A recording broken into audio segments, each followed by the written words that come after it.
Hi friends, welcome to Joy's kitchen. నేను బాగున్నాను, మీరందరూ బాగున్నారా? ఈరోజు మనం అల్లం పులుసు ఎలా చేయాలో నేర్చుకుందాం. ముందుగా దానికి కావాల్సిన పదార్థాలు: ఉల్లిపాయలు, అల్లం, ధనియాలు, జీలకర్ర, ఉప్పు, చింతపండు, మంచినీళ్ళు, నూనె, ఆవాలు, పచ్చిమిరపకాయలు, ఎండుమిరపకాయలు, కరివేపాకు, బెల్లం, కారం. ముందుగా ఈ చింతపండులో వాటర్ పోసుకొని నానపెట్టుకోవాలి. ఇప్పుడు ఒక మిక్సీ జార్ తీసుకొని ఇందులో అల్లం ముక్కలు, ధనియాలు, జీలకర్రను వేసుకొని మెత్తగా గ్రైండ్ చేసుకుందాం. చూసారు కదా ఫ్రెండ్స్, ఇలా మెత్తగా గ్రైండ్ చేసుకోవాలి. ఇప్పుడు ఇదే మిక్సీ జార్లో ఉల్లిపాయ ముక్కలు కూడా వేసుకొని మెత్తగా గ్రైండ్ చేసుకుందాం. ఇప్పుడు స్టవ్ వెలిగించుకొని బండి పెట్టుకుందాం. ఇప్పుడు ఇందులో ఆయిల్ని యాడ్ చేసుకుందాం.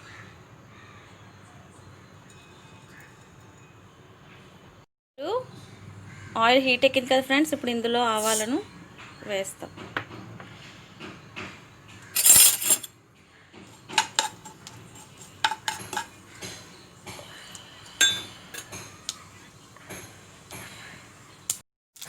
ఆవాలు వేగాయి కదా ఫ్రెండ్స్, ఇప్పుడు ఇందులో ఎండుమిర్చిని యాడ్ చేద్దాం.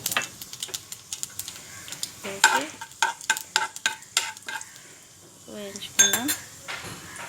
ఇప్పుడు ఇందులో ఉల్లిపాయ ముద్దను కూడా వేసి వేయించాం.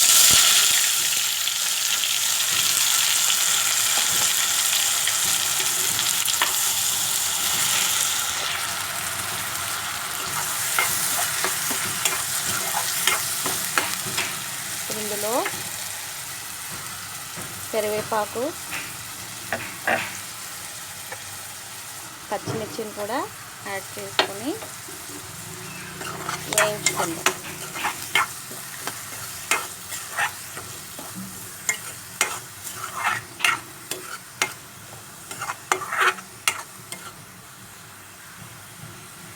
ఇప్పుడు మూత పెట్టి కొంచెం సేపు మగ్గనిద్దాం.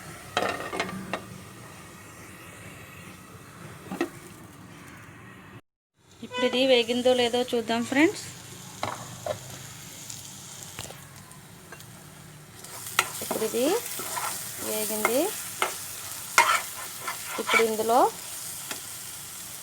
మనం ఇందాక గ్రైండ్ చేసి ఉంచుకున్న అల్లం, ధనియాలు, జీలకర్ర పేస్ట్ని ఇందులో వేసుకుందాం. వేసి కలుపుకొని మరి కొంచెం సేపు మూత పెట్టి మగ్గనిద్దాం.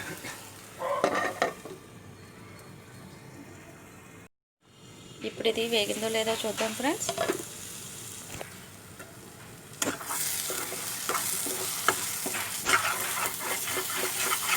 ఇప్పుడు ఇది ఇంకా వేగుతుంది. ఇప్పుడు ఇందులో సాల్ట్,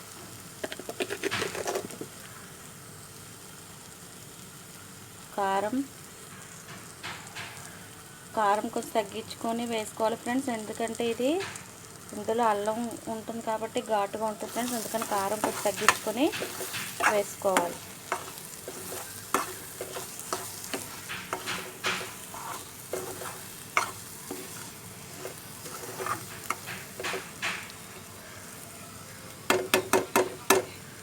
ఇప్పుడు మూత పెట్టి ఇంకొంచెం సేపు మగ్గనిద్దాం.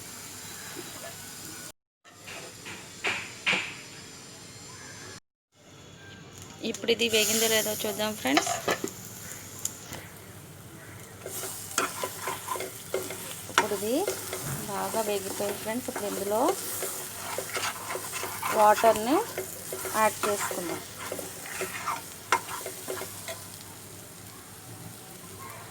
వాటర్ని యాడ్ చేసుకుందాం.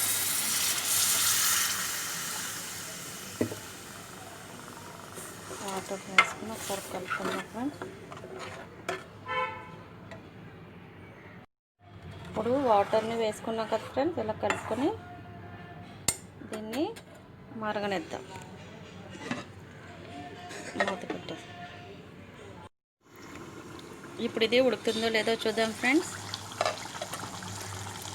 ఉడుకుతుంది, ఇది దగ్గర పడుతుంది ఫ్రెండ్స్. ఇప్పుడు ఇందులో చింతపండు పులుసును యాడ్ చేసుకుందాం. అలాగే బెల్లం కూడా యాడ్ చేసుకుందాం.